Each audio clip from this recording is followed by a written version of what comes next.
और ये सारी बातें ना समझ पाने के कारण ही उस समय 64 लाख फेल हुए और आज वर्तमान में धड़ाधड़ विकेट पे विकेट गिरते जा रहे हैं, विकेट पे विकेट। चाहे वो 2014 से पहले वाले हों जो सोचते हैं हमें सारा नाम मिल गया, या चाहे 2014 के बाद जिन्होंने नाम दीक्षा लिए चाहे वो हों, विकेट पे विकेट काल भगवान गिराता जा रहा है बिना ज्ञान को आधार बना पाने के चलते। इस दास के पास ऐसे सैकड़ों उदाहरण है जो लोग 2014 से पहले कोऑर्डिनेटर बने हुए थे। उन लोगों ने भी दास को फोन किया और कहा, जब उन्होंने गुरुजी की बरवाला कांड हुआ, गुरुजी की पुस्तकों को खड्डा खोद के उसमें डाल दिया, किसी ने बोरा भर के गुरुजी की पुस्तकों का कुएं में डाल दिया। वो बहुत सारे लोग हैं, मैं उनका नाम भी ले चुका हूं, बार बार बता चुका हूं, जो आज संगत को हैंडल कर रहे हैं वकील बन के कि हम तो बहुत बड़े भगत हैं, हम तो गुरुजी से मिलके आते हैं जेल में। उन लोगों ने जयपुर से राम किशोर वकील, जयपुर राजस्थान से राम किशोर वकील जो जेल में जाता है, गुरुजी का केस हैंडल कर रहा है मैनेजमेंट के इशारे पे, जो कहता मैं गुरुजी से मिलके आता हूं, उस व्यक्ति ने जैसे ही बरवाला कांड हुआ तुरंत उस व्यक्ति ने अपने घर में जितनी भी गुरुजी की पुस्तकें थी, जितनी भी फोटो थी, उन सबको एक बोरे में पैक किया और कुएं में डाल के आया। खुद उसने अपने मुख से बात बताई, क्योंकि बरवाला कांड में उसके बच्चे आश्रम में थे और आश्रम में जब ये मौतें हुई और जब उसके बच्चे फंसे हुए थे तो उसने कहा था कि भाई गुरुजी कितनों को मरवा के जाएंगे पुलिस के साथ, अब और कितनों को मरवाएंगे तब पुलिस को सरेंडर करेंगे गुरुजी। ये उन लोगों के वचन थे जो आज संगत में शहंशाह बने हुए हैं, संगत के राजा बने हुए हैं, लोगों को दिशा दे रहे हैं कि तुम्हें क्या करना है, तुम्हें क्या नहीं करना। पुण्यात्माओं, ये भक्ति मार्ग है। गुरुजी ने बताया इसमें बहुत सोच समझ के चलना पड़ेगा। कौन तुम्हारा है, कौन पराया है, कौन परमात्मा का है, कौन काल का है, इसकी जानकारी मीठे मीठे वचन बोलने से नहीं होगी, ऊंचे आवाज में गुरु के जयकारे लगाने से नहीं होगी, पुस्तक सेवा कंधे पे डाल के दिन रात सेवा करने से नहीं होगी, दिन रात हाथ में माला लेके रट्टा लगाने से नहीं होगी। गुरु का असल में शिष्य कौन है, गुरु की शिक्षाओं पे कौन चल पा रहा है, गुरु के ज्ञान को आधार किस किस ने बनाया, इस बात की जानकारी उस भगत के शब्दों से, उसकी रहनी करनी से होती है, दिखावे से नहीं होती। तो उस समय 64 के 64 लाख शिष्य फेल हुए। क्यों? क्योंकि गुरु और शिष्य का जहां नाता होता है वहां पे परीक्षा होती है। तो नंबर 1, 650 साल पहले हमारी परीक्षा हुई, क्योंकि कबीर परमेश्वर जी हमारे गुरु थे, हम सब उनके शिष्य थे, और जहां गुरु शिष्य का नाता वहां परीक्षा होगी। पुण्यात्माओं, भूल मत जाना, हमारा आज का विषय हिसार जेल के नाम से गुरुजी की आवाज में बताई जा रही ऑडियो है कि उन ऑडियो का भक्ति मार्ग में कितना महत्व और कितना महत्व नहीं है।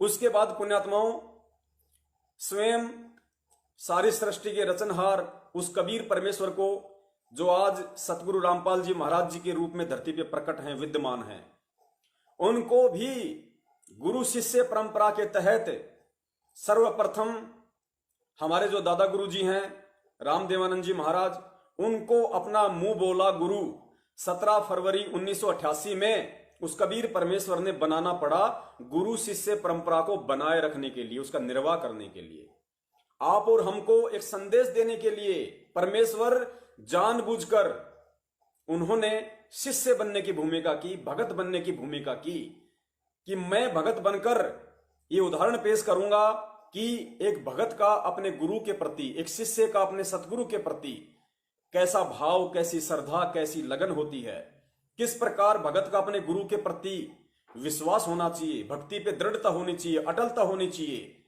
ये उदाहरण आप और हमारे लिए छोड़ने के लिए, आने वाली पीढ़ियों के लिए एक एग्जाम्पल बनाने के लिए उस पूर्ण परमेश्वर कबीर साहिब जी ने सतगुरु रामपाल जी महाराज जी के रूप में 17 फरवरी 1988 को आप और हमारी तरह एक 2 कौड़ी के जीव को, स्वामी रामदेवानंद जी महाराज जी को अपना मुंह बोला गुरु बनाया, जिस प्रकार काशी में परमेश्वर ने रामानंद जी को बनाया। ये वही लीला चल रही है, सेम टू सेम। उस समय नहीं समझ पाए, 650 साल पहले इस बात का कबीर साहिब जी और रामानंद जी के अलावा तीसरे को बिल्कुल भी पता नहीं था कि इनके बीच में गुरु शिष्य का रिश्ता क्या है, कैसा है। सब लोग यही समझते थे कि कबीर का गुरु रामानंद है। किसी को नहीं पता था कि कबीर जी ने एक शिष्य धर्म निभाते हुए, गुरु शिष्य परंपरा का निर्वाह करते हुए आगे आने वाली 650 साल बाद आने वाली आत्माओं को एक उदाहरण पेश करने के लिए एक 2 कौड़ी के जीव को अपना मुंह बोला गुरु धारण किया। उस जगत गुरु ने, जो सबका गुरु है, पूरी सृष्टि का गुरु है, वही लीला आज चल रही है। तो पुण्यात्माओं, इसी लीला के तहत सतगुरु रामपाल जी महाराज जी को भी इसी परीक्षा के दौर से गुजरना पड़ा था। और परीक्षा क्या थी? हरियाणा के चिमनी डिराने गांव के एक राम स्वरूप जी थे। वो सबसे पहले दादा गुरुदेव से जुड़े और वो राम स्वरूप जी सतगुरु रामपाल जी महाराज जी के संपर्क में थे। तो उन्होंने बताया गुरु जी को कि भाई आपके मतलब के एक संत हैं, कबीर पंथी हैं और आपके मतलब के हैं। तो गुरुदेव तो लीला थी, उन्हें तो सब पता था कि कौन मेरे मतलब का है, कौन मेरे मतलब का नहीं है। वो तो एक परमात्मा ने राम स्वरूप जी को तो एक निमित्त बनाया था, क्योंकि परमात्मा सिस्टमेटिक तरीके से काम करता है। पुण्यात्माओं, मालिक चाहते तो खुद भी वहां जा सकते थे, लेकिन नहीं, परमेश्वर ने विधान बना रखा है, विधान के अंतर्गत ही अपना काम करते हैं। जिस प्रकार आपको पहले भी बताया था और सतगुरु रामपाल जी महाराज जी भी बार बार बताते हैं अपने सत्संग में कि एक भगत था, वो पहाड़ पे रहा करता था और उसका नित्य यह कर्म था कि जब तक वो हाथ मुंह नहीं धोता था, अपनी कोई क्रिया नहीं करता था। तो एक दिन क्या हुआ, पहाड़ पे पानी सूख गया और जैसे ही वो सुबह उठा, उसकी हालत भी कुछ खराब थी। जैसे ही वो सुबह उठा, उसने देखा कि भाई पानी तो नहीं है। अब उसको बड़ी दुख हुआ, उसको बड़ी चिंता हुई कि भाई क्या करें, क्योंकि वो बीमार था, वो पानी तक उठ के जा नहीं सकता था, क्योंकि उसको पहाड़ से कुछ नीचे आना पड़ता था।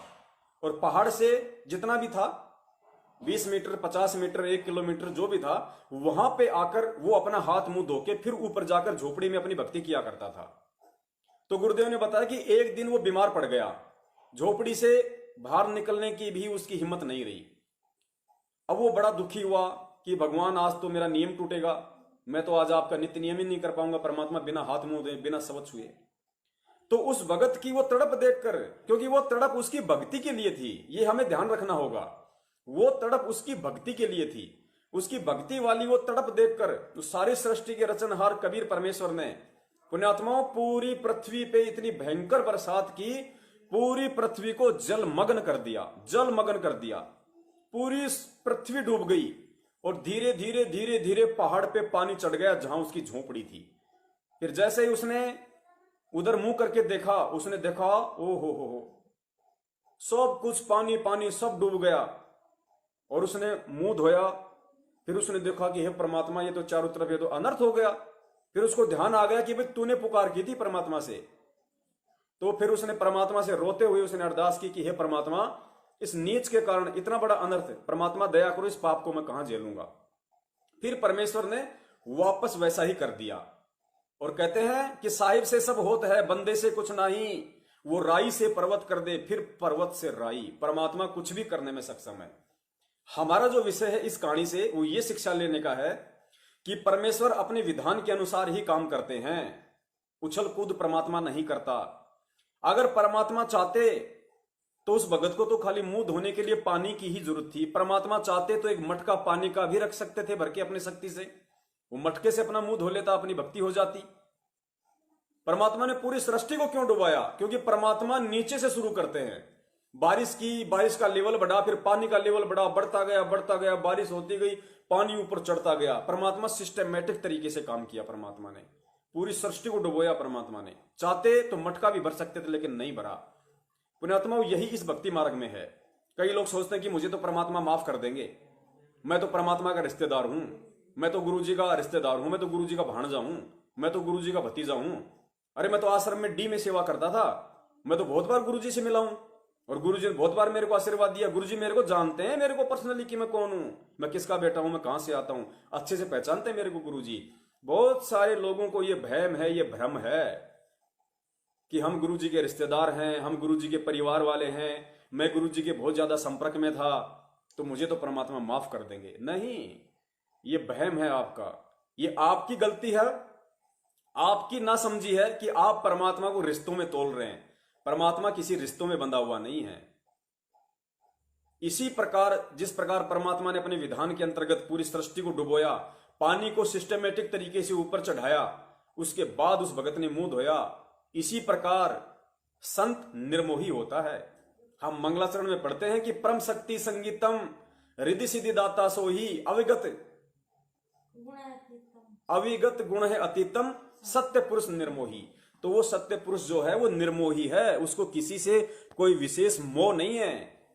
परमात्मा को किसी से कोई विशेष लगाव या मोह नहीं होता है।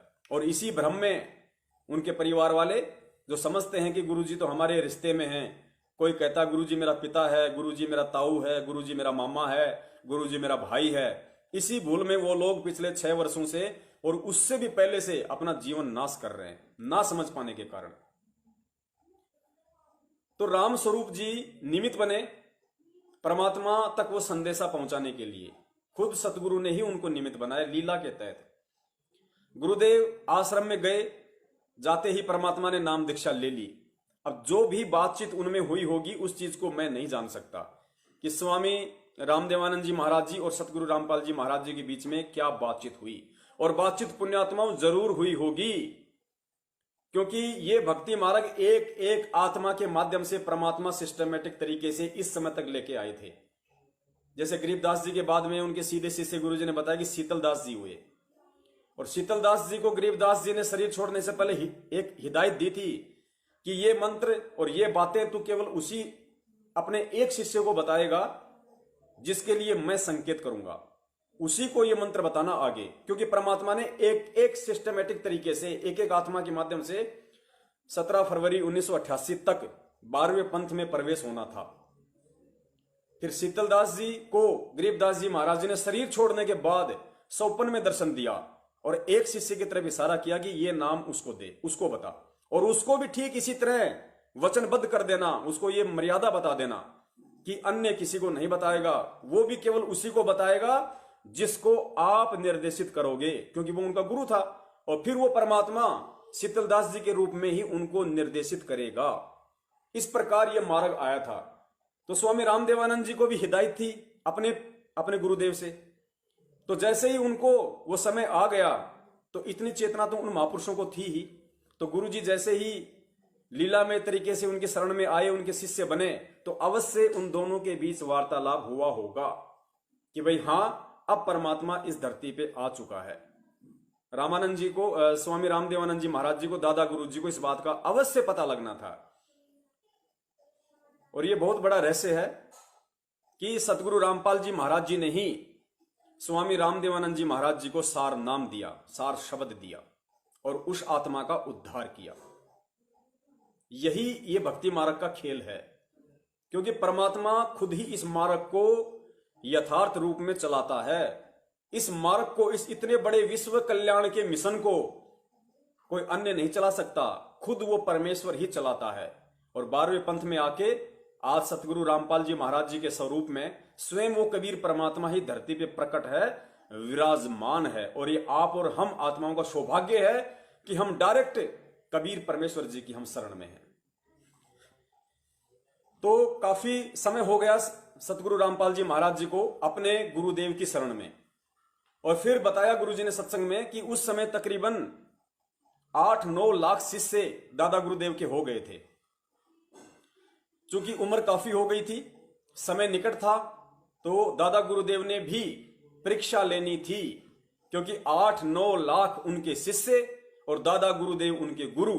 तो जहां गुरु शिष्य का नाता, वहां परीक्षा कंपलसरी।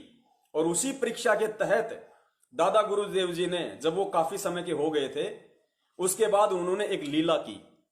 गुरुजी ने बताया कि दादा गुरुदेव ने अपने दस्त लगा लिए, लूज मोशन हो गए दादा गुरुदेव जी के। उन्होंने लीलामय तरीके से जानबूझ के अपने दस्त लगा लिए, बार बार लेटरिन के लिए जाते, बार बार फ्रेश होने के लिए जाते। अभी गए, वापस आए, 10 मिनट बाद फिर गए, फिर वापस आए, फिर चले गए, हाथ धोए, बैठ गए। मतलब इस तरह की लीला परमात्मा करने लगा। किसी को नहीं पता चला कि क्या हो रहा है, क्योंकि जब परीक्षा होती है पुण्यात्मा, यही हमें ध्यान में रखना है, क्योंकि आज आप और हमारी भी परीक्षा चल रही है। जब परीक्षा होती है तो परमेश्वर इसी हिसाब से परीक्षा लेता है कि उस परीक्षा को, कि वास्तव में परीक्षा चल रही है, उस स्थिति को वही शिष्य भांप सकता है जो पिछला भक्ति संस्कारी होगा और जो वर्तमान में गुरु को परमात्मा मान के भक्ति कर रहा होगा, ना कि एक संत, ना कि मां के पेट से जन्म लिया हुआ। वो शिष्य कभी भी उन घटनाओं को समझ नहीं पाएगा कि सतगुरु क्या खेल खेल रहा है, क्योंकि सतगुरु उस पर दया ही नहीं करेगा। सतगुरु दया केवल उसी पे करेगा जो शिष्य डिसिप्लिन में होगा, अनुशासन में होगा। और भक्ति मार्ग का अनुशासन है कि गुरु को परमात्मा मान के चले। उसी शिष्य पे सतगुरु दया करता है, उन घटनाओं को समझने की दृष्टि देता है। क्योंकि परमेश्वर कहते हैं कि सब सुमरे अपने अनुमाना तो गति लखी न जाए। यदि अपने अपने विचार से लोग सोचेंगे, समझेंगे, समझने की कोशिश करेंगे, तो परमात्मा कहते हैं वो समझ नहीं पाएगा। सब सुमरे अपने अनुमाना तो गति लखी न जाए, और कहे कबीर कृपया कर जन पर ज्यों की त्यों समझाए। परमात्मा केवल जिस पे दया करेगा, जिस पे मेहर करेगा, जिस पे कृपा करेगा, वही व्यक्ति, वही जन, वही भगत उन चीजों को सही सही से समझ पाएगा।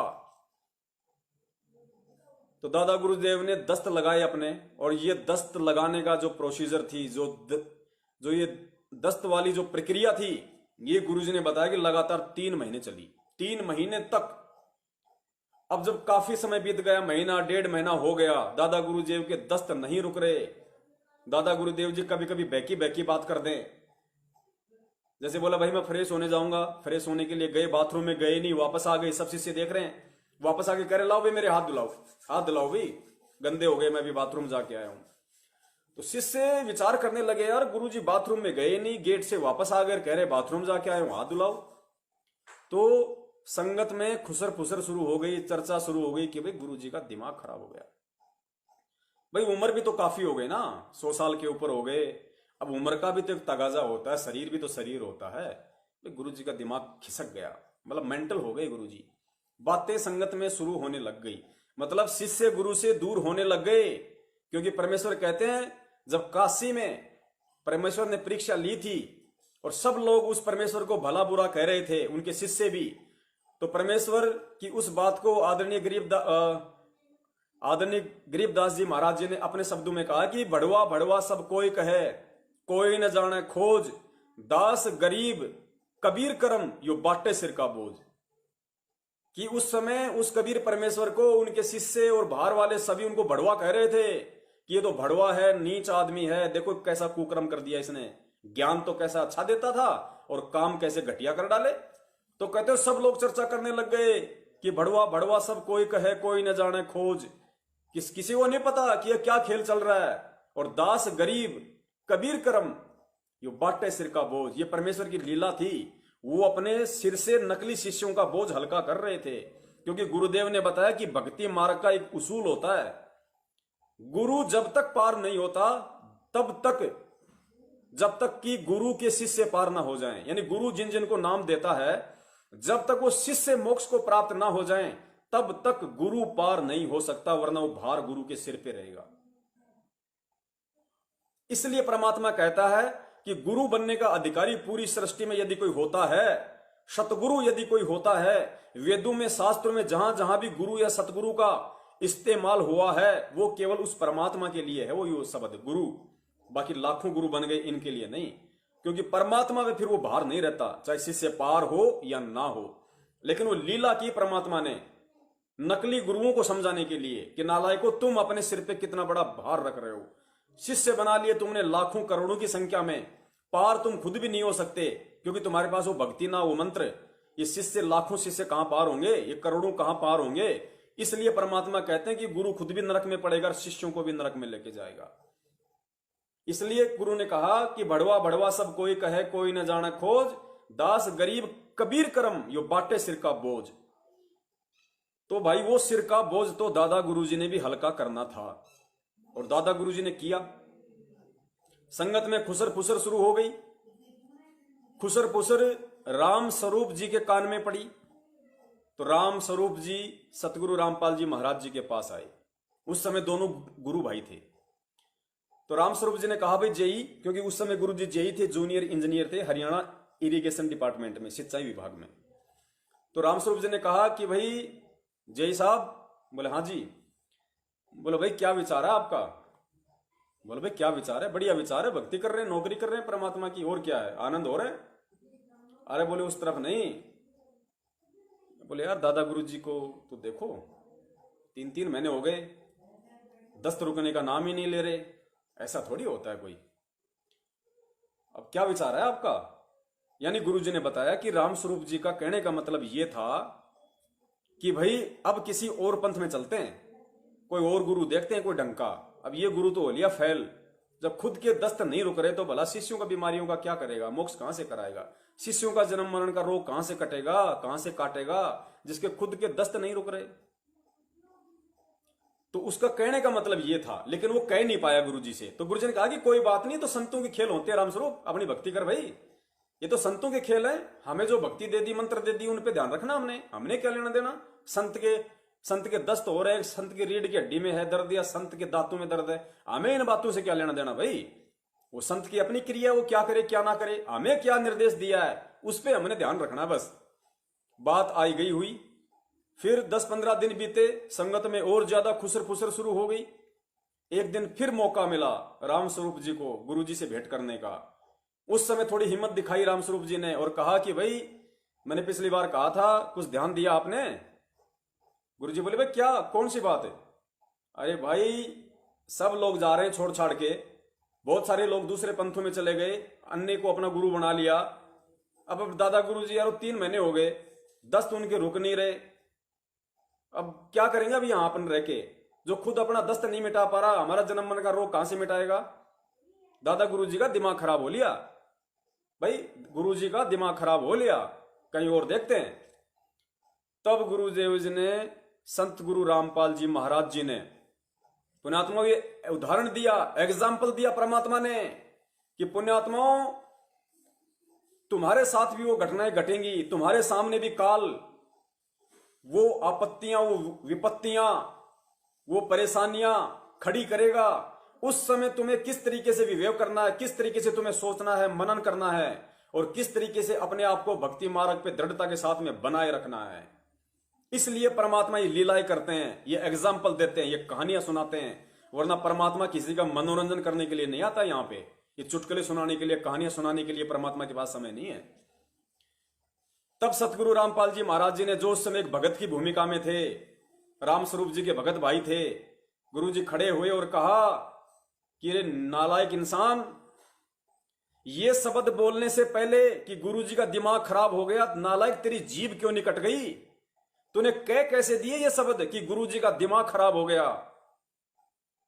अरे देख, सूरज भी टाइम पे अपने स्थान पे चक्कर काट रहा है, पेड़ पौधे भी देख वहीं की वहीं हैं, पशु पक्षी भी चहका रहे हैं, देख तू और मैं भी सुरक्षित हैं, ये पृथ्वी भी सुरक्षित है, हवा भी चल रही है। नालायक, तूने ये कैसे कह दिया कि गुरुजी का दिमाग खराब हो गया? तेरी जीभ क्यों नहीं कट गई तेरी? अरे गुरुजी यानी भगवान, परमात्मा, साहब। और जिस दिन गुरु का दिमाग खराब हो गया, उस दिन नालायक ये सृष्टि बचेगी क्या? ये खंड पिंड ब्रह्मांड, तारे नक्षत्र, पेड़ पौधे, जीव जंतु, पहाड़, नदियां, ये सब उलट फुलट हो जाएंगे जिस दिन गुरु का दिमाग खराब हो जाएगा। नालायक, अभी तो हम देख आमने सामने बात कर रहे हैं और कहते हैं पो पाटी पकड़ा भैया और जागी जी आजून। पो पाटी पकड़ा भैया यानी सुबह सुबह जब प्रातः काल हुआ, सूरज उदय हुआ लाल रंग का, तो कहते हैं सभी जीव जंतु जाग जाते हैं, सभी जीव जंतु उठ जाते हैं। कहते हैं पो पाटी पगड़ा भया और जागी जिया जून, और सब काहू को देत है वो चोंच समाना चून। किरे नालायक, वो परमात्मा जो चींटी को कण और हाथी को मण देता है, मण खिलाता है, तूने कैसे कह दिया उसके विषय में कि परमात्मा का दिमाग खराब हो गया? तेरी जीभ में कीड़े क्यों नहीं पड़ गए? तेरी जीभ क्यों नहीं कट गई नालायक? ये शब्द बोलने से पहले। अब पुण्यात्माओं, जब इतना सब कुछ हुआ तो राम स्वरूप जी को अंदर से बड़ा दुख हुआ और उन्होंने कहा कि भाई जय साहब मुझे माफ करो, मेरे से बहुत बड़ी गलती हो गई। पुण्यात्माओं, गुरुदेव ने कहा कि नालायक, मैं कौन होता हूं माफ करने वाला? अगर माफी मांगनी है तो गुरुदेव से चल के मांग, पैरों में पड़, संत की अपनी मौज तुझे माफ करे या क्या करे। उसी समय दोनों वहां गए, रामस्वरूप जी ने माफी मांगी, पैरों में गिड़गिड़ाया। संत तो दयालु होते हैं, कहते हैं दास गरीब दयालु हैं, डिगे बंधावे धीर। परमात्मा तो यहां पे धीर बंधाने आते हैं, धैर्य बंधाने ही आते हैं। यदि परमात्मा नाराज हो जाएगा, गुरु नाराज हो जाएगा, तो जीव का कहां ठोर ठिकाना। परमेश्वर ने उन्हें माफ किया, सतगुरु ने उन्हें माफ किया। और उसके बाद फिर आगे की कहानी गुरुदेव ने बताई कि एक दिन फिर परमात्मा ने कहा, जब सबकी परीक्षा होली, सबकी छटनी होली, 9 के 9 लाख फैल, केवल एक सतगुरु रामपाल जी महाराज जी बचे। क्योंकि उन्होंने परमेश्वर से कहा था कि परमात्मा आप जो बार बार जो ये सारनाम का जिक्र करते हैं अपने सत्संगों में, तो ये सारनाम क्या है? तब दादा गुरुदेव ने लीलामय तरीके से, क्योंकि घटना को तो घटना के तरीके से ही अंजाम दिया जाएगा, तब दादा गुरुदेव ने कहा कि भाई आज तक इस 9 लाख की संगत में से मेरे को इतने साल हो गए नाम देते हुए, आज तक किसी ने भी सार शब्द के बारे में जिक्र नहीं किया, सार नाम के बारे में जिक्र नहीं किया। पहली बार तूने किया है। क्योंकि वो संकेत मिला हुआ था उधर से दादा गुरुदेव को, अपने गुरु से, कि जिस दिन आपसे कोई भी आपका शिष्य ये सारनाम का जिक्र वाली बात छेड़ दे, समझ लेना वही आगे इस मार्ग को चलाने का अधिकारी है, आपने उसी को ये सब कुछ सौंपना है। तो प्रेरणा करने वाला भी सतगुरु रामपाल जी महाराज जो कबीर रूप में है, और पहले से सारा सब कुछ खेल खेलने वाला भी वही, और सामने आके गुरु शिष्य की भूमिका में भी वही बैठ गए। तो पुण्यात्माओं, अकेले गुरु जी उस समय परीक्षा में पास हुए। वो तो होने थे भाई, सारी सृष्टि के रचनहार थे, मालिक थे, खुद कबीर परमात्मा है। वो तो एक रोल कर रहे थे, डबल रोल कर रहे थे परमात्मा। क्योंकि कहते हैं ना कि साहिब से सतगुरु भय और सतगुरु से भय संत, धर धर वेख विशाल अंग खेलत आदि और अंत। वो परमात्मा ही साहिब होता है, वो ही सतगुरु की भूमिका करता है, और वो ही फिर संत का रोल करता है, साध का रोल करता है, भगत का रोल करता है। फिर दादा गुरुदेव ने सबके सामने कहा था वहां पे कि भाई आज के बाद, गुरु जी का नाम लेके कहा कि ये नाम देगा, और फिर कहा कि आज के बाद तेरे समान कोई संत पृथ्वी पे नहीं होगा, तेरे बराबर कोई संत नहीं होगा पृथ्वी पे। और पूरी संगत को कह दिया गुरु जी ने, संदेशा दिलवा दिया कि आज के बाद जो इसको गुरु नहीं मानेगा वो मेरा कुछ नहीं लगता, उसको कोई जरूरत नहीं यहां आने की। समझदार थे, उन्होंने अपना लिया, और जो ना समझते वो छोड़ छाड़ के वहां से निकल गए। कहने का मतलब है, गुरु शिष्य का नाता 650 साल पहले कबीर साहिब जी और हमारा था, 64 लाख का था। परमात्मा ने वहां भी परीक्षा ली और नकलियों का बोझ अपने सिर से उतारा। परीक्षा फिर सतगुरु रामपाल जी महाराज जी की भी हुई, और उस समय दादा गुरुदेव ने नकलियों का बोझ अपने सिर से उतारा। तो पुण्यात्माओं, आज वर्तमान में सतगुरु रामपाल जी महाराज जी हमारे गुरु हैं, और हम जितने भी 14, 15 या 20 लाख हैं जो आज तक नाम ले चुके हैं, हम सब उनके शिष्य हैं, भगत हैं। तो पुण्यात्माओं, जहां गुरु शिष्य का नाता, तो परीक्षा तो होगी होगी। और सन 2014 बरवाला कांड वही परीक्षा थी कि इतना ज्ञान देने के बाद, क्योंकि परमात्मा सन 1994 से सत्संग और नाम दीक्षा दे रहे थे। सत्संग तो 1992 से शुरू कर दिए थे परमेश्वर ने, 2 साल बाद फिर 1994 में नाम दीक्षा देनी शुरू की। तो सन 1994 से 2014 तक परमेश्वर ने तत्व ज्ञान की अथाह बारिश की, हर तरीके से समझाया। फिर परमात्मा ने पूरा ज्ञान देके फिर सन 2014 में परमेश्वर ने परीक्षा ली, क्योंकि काल की चाल से ही परमात्मा अपना काम निकालता है। काल की चाल से ही परमात्मा अपना काम सिद्ध करता है। तो सन 2014 के बाद यह संगत की परीक्षा थी, और उनमें से कितने प्रतिशत लोग जो बरवाला कांड की घटना को देखकर अनायास गुरु में दोष निकाल के इस भक्ति मार्ग से उसी समय दूर हो चुका था। अभी जैसे उस वकील का उदाहरण दिया जो आज संगत में शहंशाह बना बैठा है, लेकिन वो उसी समय फेल हो चुका था। कितने लोग जो मीडिया के द्वारा उल्टी सीधी चीजें दिखाई गई, मीडिया के द्वारा तरह तरह के मसाला लगाकर न्यूज पेश की गई कि भाई संत रामपाल जी तो दूध से नहाया करते थे। एक उन्होंने मीडिया वालों ने एक वो कार्टून बना दिया कार्टून बनाया संत का ऊपर से दूध गिर रहा है, उसकी खीर बनाई जा रही है। कितने लोगों ने उस घटना को देखकर, जो नए जुड़े होंगे या काफी समय से जुड़े हुए थे लेकिन समझ नहीं पाए गुरु को, कितने लोग इस प्रक्रिया को देखकर जो झूठी थी, निराधार थी, उसको देखकर परमात्मा से दूर हो गए। अरे नालायकों, अगर वो सही भी होती और यदि हमें ज्ञान था, यदि हमें ज्ञान है, यदि हम सतगुरु को पहचान चुके हैं, उन्हें परमात्मा मान चुके हैं, तो दूध तो क्या, अगर गुरु अपने मूत में भी खीर बना के खिलाए तो शिष्य को ऑब्जेक्शन नहीं होना चाहिए कि क्यों, क्या और कैसे। यही शिष्य का धर्म होता है अपने गुरु के प्रति। और जब इतनी दृढ़ता, इतना विश्वास, इतनी अंधता, इतना ब्लाइंड फेथ जब तक शिष्य को अपने सतगुरु पे नहीं होगा, तब तक वो शिष्य 7 जन्म 20 सतलोक जाने के लायक नहीं बन सकता। तो दूध की बात छोड़ो, अगर मूत में भी, अरे उस पूर्ण ब्रह्म परमेश्वर कबीर साहिब जी के अगर पेशाब से भी अगर हमें खीर का यदि टपका मिल जाए, यदि पेशाब का भी टपका मिल जाए, हम नीचों की दुष्ट जीवा पे लग जाए, तो सोचो अमृत, अमृत उससे बढ़कर कुछ नहीं दुनिया में हमारे लिए। इतना विश्वास परमात्मा इस तत्व ज्ञान को देकर अपने शिष्य में देखना चाहता है। इसलिए परमात्मा कहते हैं कि अभी जो वाणी परमात्मा ने जो बुलवाई थी,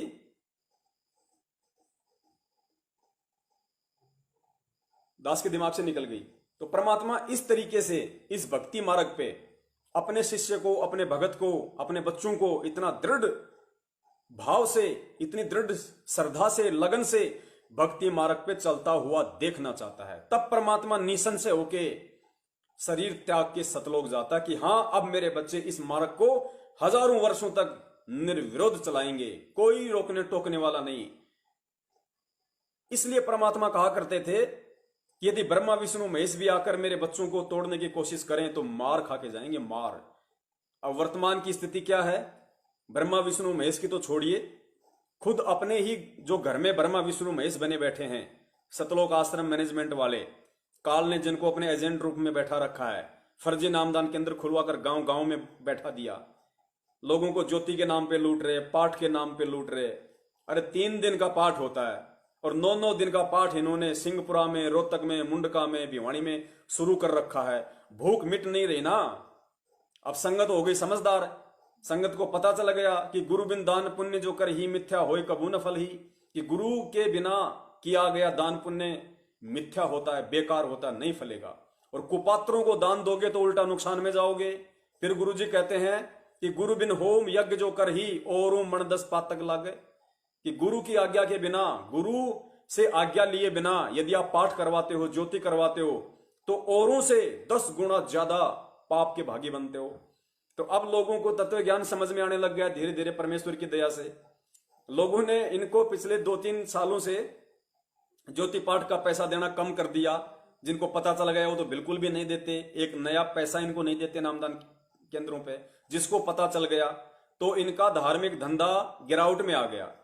तो उस धार्मिक धंधे को दोबारा से पटरी पे लाने के लिए, अपनी मौज मस्ती के लिए, पैसा इकट्ठा करने के लिए इन लोगों ने ये पाठ वाला सिस्टम शुरू कर दिया।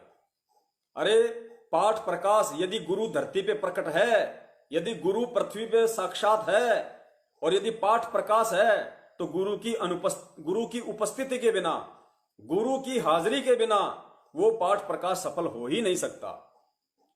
ये जो पाठ प्रकाश वर्तमान में चल रहा है गुरु की अनुपस्थिति में, अरे ये प्रोसीजर तो जब गुरुजी शरीर छोड़ के जाएंगे उस समय वो संगत में सार्वजनिक करके जाएंगे, वो बता के जाएंगे कि आपने किस विधि से पाठ करना है या करवाना है। वो बाद की प्रोसीजर है। वर्तमान में यदि गुरु साक्षात धरती पे विद्यमान है और यदि कोई नालायक अपनी तरफ से पाठ कर रहा है तो वो पाठ सक्सेस नहीं होगा, पाठ सफल नहीं होगा। गुरु को अपने कुकर्मों के चलते जेल में बैठा के तुम बाहर पाठ करवा के और पुण्य प्राप्त करना चाह रहे हो। गुरु जी कहते हैं करत है पुण्य होत है पापम। तुम तो ये सोच के कर रहे हो कि हमारे पुण्य होंगे, लेकिन उल्टे पाप बढ़ेंगे तुम्हारे। क्योंकि किन लोगों की हरकतों के चलते, किन लोगों की गलतियों के चलते, किन लोगों के कुकर्मों के चलते आज सतगुरु रामपाल जी महाराज जी हिसार जेल में, किन लोगों के मनवश आचरणों के चलते, किन लोगों की नादानियों के चलते सतगुरु रामपाल जी महाराज जी का 20 से 25 दिन का रिमांड हुआ। पुण्यात्माओं, जिन लोगों की वजह से, जिन सतलोक आश्रम मैनेजमेंट हरियाणा वालों की वजह से, उनके परिवार वालों की वजह से, उनके भाई बंधुओं की वजह से, इन स्टेट कोऑर्डिनेटर्स की वजह से, जिसका सतगुरु दुनिया में आज निंदा का पात्र बना हुआ हो, उसकी गैर हाजिरी में कैसे तुम्हें पाठ का लाभ मिल सकता है? कैसे इन कुपात्रों को दान देने से तुम्हें दान का लाभ मिल सकता है? हरगिज नहीं मिल सकता, हरगिज। तो पुण्यात्माओं, ये हमारी परीक्षा थी बरवाला कांड। और बरवाला कांड के बाद हम उन्हीं कुपात्रों को दान दिया, हमने उन्हीं कुपात्रों को ज्योति पाठ का पैसा दिया, और उन्हीं कुपात्रों के पीछे जो भगोड़े बने हुए हैं, शर्म आनी चाहिए हमारे को। इतनी भी बुद्धि नहीं बची हमारे अंदर। अरे सतगुरु रामपाल जी महाराज जी का भगत और भगोड़ा कदाचित नहीं हो सकता, कदाचित। सन 2014 से सतगुरु रामपाल जी महाराज जी का भाई महेंद्र, उनका दामाद इस काल लोक का संजय खानपुर वाला जो मंजू का पति है, और खुद सतगुरु रामपाल जी महाराज जी का छोटा बेटा मनोज, और भी बहुत सारे लोग हैं, लेकिन मुख्यतः हम 3 लोगों को लेंगे जो उनके रिश्ते में हैं, सांसारिक रिश्ते में। एक भाई का रिश्ता है, एक का बेटे का और एक का दामाद का। सन 2014 के बाद बरवाला कांड में सतगुरु रामपाल जी महाराज जी को ऐसी विपत्ति में छोड़ के पहले तो संगत को भड़काया, उन्हीं का आदेश बता के संगत के हाथों में लठ पकड़ा दिए, काले कपड़े पहना दिए, बंदूकें पकड़ा दी, पेट्रोल बम पकड़ा दिए, पत्थरों से पुलिस वालों के ऊपर पथराव करवाया, उनको भड़काया। और जब ढंग से सब कुछ काम खराब हो गया तो ये तीनों के तीनों नालायक आश्रम छोड़ के भग गए, और आज तक भगोड़े बनके घूम रहे हैं। भगोड़े बनके पुलिस को इनकी तलाश है, ये वांटेड है, वांटेड। मुकदमा नंबर 428 देशद्रोह में ये तीनों लोग और बहुत सारे लोग जो आश्रम में गुरुजी के आसपास रहा करते थे, सब के सब नालायक वहां से भग लिए। एक आधा पकड़ा गया, भागने की कोशिश में था, आपको वीडियो में भी दिखाया था, पुरुषोत्तम सैनी कुरुक्षेत्र वाला, वो भी भाग रहा था आश्रम से, लेकिन वहां उसको पुलिस ने पकड़ लिया। तो पुण्यात्माओं, आज वही भगोड़े सतलोक आश्रम मैनेजमेंट हरियाणा का संचालन कर रहे हैं। यही लोग मिलके सतलोक आश्रम मैनेजमेंट हरियाणा है। इन्हीं लोगों ने ये फर्जी नामदान केंद्र खोले हैं। इन्हीं लोगों की गलतियों के चलते आज गुरुजी पूरी दुनिया में निंदा के पात्र हैं। 6 साल से हिसार जेल में बैठे हुए हैं। इन्हीं लोगों के उल्टे कर्मों के चलते पुलिस और भक्तों की झड़प हुई, उसमें 5 भगत मारे गए। 5 भक्तों का मर्डर का केस सतगुरु रामपाल जी महाराज जी पे लग गया, जबकि उनका कोई रोल ही नहीं। उन्होंने तो अपने भक्तों के हाथों में मंत्र कार्ड पकड़ना सिखाया था 20 साल से। सतगुरु रामपाल जी महाराज जी ने अपने भक्तों के हाथों में सुमरनी पकड़नी सिखाई थी, इन हाथों से दान करना सिखाया था, परोपकार करना सिखाया था। तो पुण्यात्मा विचार करो, वो परम संत, वो महापुरुष जो खुद कबीर है, जो दुनिया में प्रेम और शांति का संदेशा देने के लिए आता है, अहिंसा जिसका मार्ग है, और पुलिस वाले भी जिसके बच्चे और भगत भी उसी के बच्चे, तो एक बाप कैसे अपने दोनों बच्चों को आपस में लड़वा सकता है, मरवा सकता है? तो विचार करो किसके आदेशों से हुआ, किन की गलतियों से हुआ, किन काल एजेंटों की कारगुजारियों से यह बरवाला कांड हुआ। इन्हीं लोगों के, खुद उनका भाई, उनके बेटे, उनके रिश्तेदार और ये स्टेट कोऑर्डिनेटर, इनकी नालायकी के चलते ये बरवाला कांड हुआ। क्योंकि संगत को इन्होंने गाइड किया, फोन कर करके संगत को इकट्ठा आश्रम में इन्होंने किया। संगत के लिए काले कपड़ों की व्यवस्था इन्होंने की, संगत के लिए लठ और पत्थरों की व्यवस्था इन लोगों ने की। क्योंकि मैं भी शामिल था उस समय, मैं भी भोलेपन में कमांडो बना हुआ था, गुरु का आदेश समझकर। क्योंकि 2013 में मैंने नाम लिया था, 14 में कांड हो गया था। तो हम तो कभी गुरुजी से मिले भी नहीं, कभी बस आम संगत की तरह जाते थे, सत्संग सुना और लाइन में लग के आशीर्वाद ले लिया करते थे, अपने आ जाया करते थे। तो हम भी भ्रमित थे, हमें भी नहीं पता था, हम भी सोचे भाई गुरु का आदेश है। और गुरु आदेश पे हम लोग इस कदर वहां पे खड़े हो गए कि चाहे जान चली जाए, गुरु जी का आदेश है कि पुलिस अंदर नहीं आनी चाहिए तो नहीं आएगी। हम लोग वहां पे मरने मारने के लिए खड़े हो गए थे, क्योंकि ज्ञान नहीं था। परमेश्वर ने बाद में बुद्धि खोली तो बड़ा अफसोस हुआ, बड़ा पछतावा हुआ। तो पुण्यात्माओं, उन लोगों के आदेशों पे संगत ने बरवाला कांड को अंजाम दिया, और आज वो खुद गुरुजी को मुसीबत में छोड़ के खुद वो नालायक भगोड़े बन के घूम रहे हैं। और उन्हीं भगोड़ों ने धर्म को धंधा बनाते हुए, क्योंकि आश्रम की सारी चीजें उनके अंडर में थी, तो ये डीवीडी का ये लोग आज मिस यूज कर रहे हैं सतगुरु रामपाल जी महाराज जी की आड़ में, उनके आदेश बताकर। जबकि मुझे कोई भी बता दो, लाखों की संगत में से एक भी भगत भाई बहन मुझे ये बता दो कि जिसने सतगुरु रामपाल जी महाराज जी के आमने सामने खड़ा होकर उनके मुख से ये सुना हो कि हाँ बेटा, डीवीडी से नाम दीक्षा देने का मेरा आदेश है। कोई भी मुझे बता दो, एक भी माई का लाल इस संगत में अगर कोई ऐसा है तो फिर किसके आदेश मान रहे हो भाई? किसके आदेश से नाम दीक्षा दी जा रही है? किसके आदेश से ये सब कुछ चल रहा है? अरे आदेश क्या होता है? छोटा सा एक वीडियो सुनो आप, आपकी समझ में आ जाएगा कि भक्ति मार्ग में गुरु का वचन किस प्रकार सफल होता है। गुरु कितना स्पष्ट रूप से बोलेगा यदि किसी को नाम दीक्षा देने का आदेश देगा तो। स्वयं सतगुरु रामपाल जी महाराज जी ने अपने लिए बताया है कि मेरे दादा गुरुदेव ने मुझे जब नाम देने का आदेश दिया तो दादा गुरुदेव ने पूरी संगत में ऐलान किया था कि आज के बाद ये नाम देगा। गुरु का नाम लेके कहा कि आज के बाद गुरु जी का नाम लेके कहा कि ये नाम दीक्षा देगा, और जो इसको गुरु नहीं मानेगा वो मेरा कुछ नहीं लगता। पुण्यात्माओं, यदि सतगुरु रामपाल जी महाराज जी ने आदेश देना होता, पहली बात तो गुरु जी ने अपने सत्संग में पहले ही स्पष्ट किया हुआ है कि डीवीडी से नाम दीक्षा मुझ दास के सतलोक जाने के बाद देने की व्यवस्था की जाएगी, डीवीडी से नाम दीक्षा की। तो भक्ति मार्ग में संत वचन पलटे नहीं, चाहे पलट जाए ब्रह्मांड। सतगुरु का वचन है कि जब तक मैं हूं तब तक मैं दूंगा, और जब चला जाऊंगा तब ये डीवीडी काम आएगी। इसलिए परमात्मा ने सन 2005 में डीवीडी बना के रखी हुई थी। वरना सोचो, अगर परमात्मा ने डीवीडी से ही नाम दीक्षा अगर आज वर्तमान में लोगों को दिलवानी होती, तो जब परमात्मा ने 2005 में डीवीडी बना दी थी और 2006 में गुरुजी जेल में गए थे, 2 साल जेल में रहे, उस समय डीवीडी से नाम दीक्षा देने की प्रक्रिया शुरू क्यों नहीं हुई? उस समय लोगों का नाम शुद्ध करवाने के लिए एक भी नाम के अंदर, एक भी नामदान के अंदर क्यों नहीं खोला गया? क्यों? क्योंकि गुरुजी ने पहले ही स्पष्ट कर दिया था कि जब तक मैं शरीर में हूं कोई दूसरा गुरु नहीं बन सकता। जब तक मैं हूं गुरु मैं रहूंगा, और जब मैं सतलोक चला जाऊंगा उसके बाद मेरा नूरी शरीर नाम दीक्षा दिया करेगा दुनिया को। नूरी शरीर मतलब इलेक्ट्रॉनिक बॉडी, जो डीवीडी में परमात्मा ने जो बना के रख दी, वो डीवीडी से, टीवी से, लैपटॉप से ही दुनिया को नाम दीक्षा दी जाएगी। यानी इस भक्ति मार्ग में अब अंत तक केवल एक ही गुरु रहेगा, सतगुरु रामपाल जी महाराज। तो इन लोगों को अच्छे से पता था कि गुरु तो कोई दूसरा बन नहीं सकता, इसलिए इन्होंने डीवीडी का मिसयूज किया कि डीवीडी को ही गुरु बना के खड़ा कर दो और अपना स्वार्थ सिद्ध कर लो। क्योंकि इन लोगों ने गुरु को कोई परमात्मा नहीं माना। ये लोग गुरु जी के शरण में या भक्ति कोई मोक्ष के लिए नहीं कर रहे थे।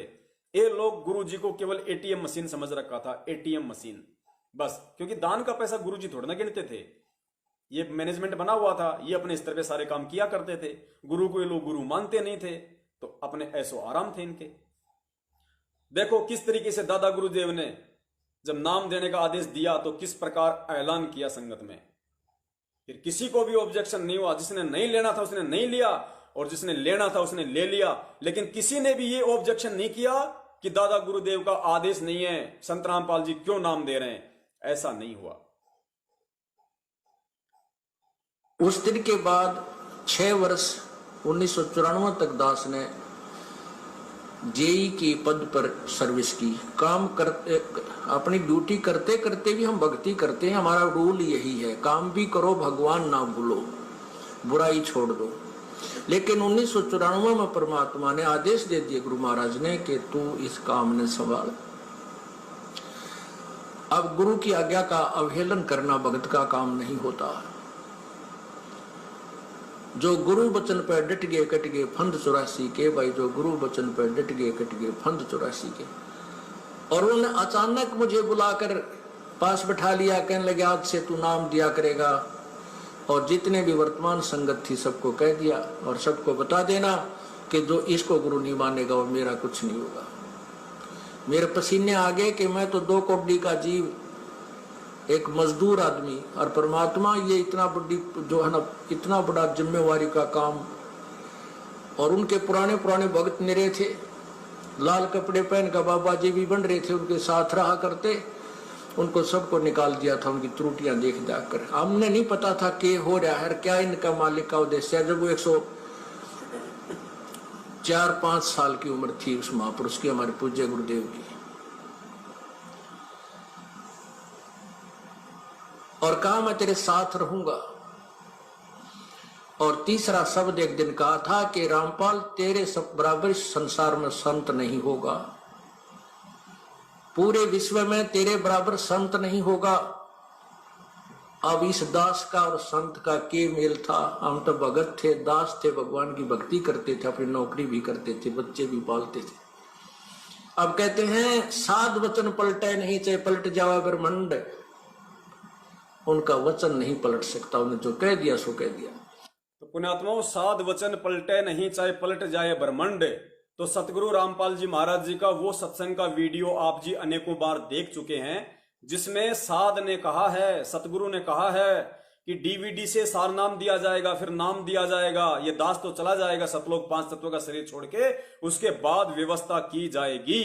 तो पुण्यात्माओं, जब दादा गुरुदेव जी जो आप और हमारी तरह ही थे, जब उनका वचन नहीं पलट सकता, तो आज वर्तमान में साक्षात जो कबीर बैठा है, जिसने स्पष्ट रूप से कह दिया कि डीवीडी से नाम दीक्षा मेरे जाने के बाद दी जाएगी, तो सोचो उनका वचन कैसे पलट सकता है।